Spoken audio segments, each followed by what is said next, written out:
Tu sais, moi, je vois ça des travailleurs qui viennent dans mon bureau, qui sont démunis financièrement. Puis je ne veux pas nommer d'employeurs, mais tu sais, des chaînes de magasins qui Oui, payent à bas prix, oui, OK, qui ont des représentants d'employeurs à gros prix. Ils n'ont pas les moyens de oui, payer aucun représentant, ils ne sont pas syndiqués, qui arrivent dans mon bureau puis qui ne savent pas quoi faire. Et là, c'est sûr qu'ils n'ont pas d'argent, ils ne peuvent oui, pas payer personne. Là. C'est une mère monoparentale qui fait 740 aux 2 semaines. Là.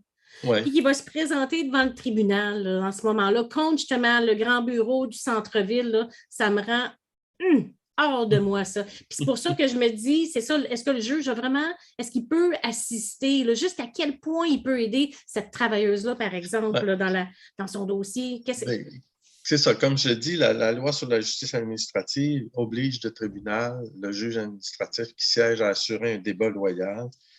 Et c'est assez délicat comme exercice parce C'est ça. que le juge, il doit demeurer impartial.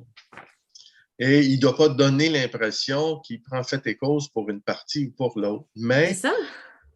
il y a des façons, puis il y a des situations qui se prêtent à ça. Moi, je me souviens d'une audience que j'avais faite et le travailleur était seul, puis il était vraiment dépassé par ce qui se passait à l'audience et l'avocate de l'employeur est en train de le faire paniquer par son contre-interrogatoire.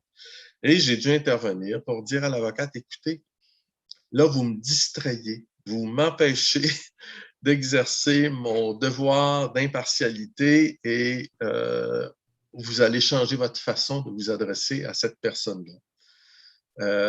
On va ajourner, là, puis vous allez réfléchir à la façon dont vous interrogez le travailleur et on va revenir dans 15 minutes là, et vous me direz comment vous allez vous y prendre. Ça, il faut à un moment donné, lorsqu'on sent qu'il y a un déséquilibre, il faut intervenir puis essayer de rééquilibrer les choses. Il faut aussi donner, c'est la loi sur la justice administrative qui l'oblige, c'est donner aux parties l'occasion d'être entendues. Si quelqu'un est démuni et déstabilisé, puis il y a quelques décisions, j'en ai cité dans mon document, ou quelqu'un qui a des troubles mentaux, bien évidemment, il peut perdre facilement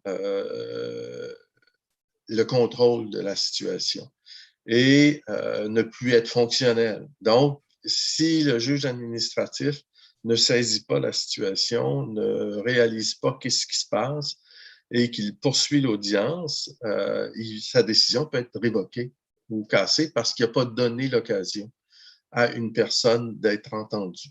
Et il faut être très, très vigilant là-dessus. Puis, donner l'occasion d'être entendu, c'est des deux côtés, là. Ouais.